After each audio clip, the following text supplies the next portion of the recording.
महान स्वाधीनता संग्रामी ओडिया वीरपुत्र पाइक विद्रोहर कर्णधार बक्सी जगबंधुंकर 195तम तिरोधान दिवस कटक बक्सी बजार छकरे पालित होइछि। बक्सी बजार व्यवसायी संघ यह कार्यक्रम में पूर्वतन विधायक देवाशीष सामंतराय और विधायक मोहम्मद मोकिम प्रमुख अतिथि भाव में जोगदे बक्सी जगबंधुंकर प्रति श्रद्धासुमन अर्पण करथिले। ए अवसर में बक्सी बजार छकरे सरकार सहायतार शीघ्र बक्सी जगबंधुंकर एक विराट ब्रोंज प्रतिमूर्ति उन्मोचित होब बोली अतिथि माने सूचना देथिले।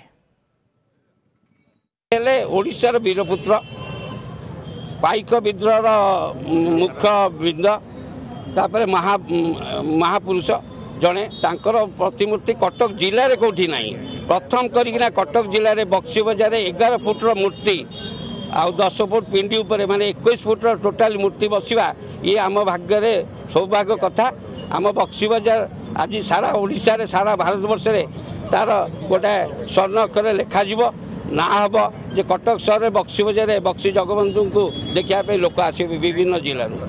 ये पाइक विद्रोह कहते प्रथम स्वतंत्र संग्रामी से गर्व ओडिशार आज 195तम तिरोधान दिवस आज आम कटक समस्त देखो परिवार कटक रोते बक्सी बजार नाम नामित तेणु ये गोटे स्मृति मूर्ति जरिया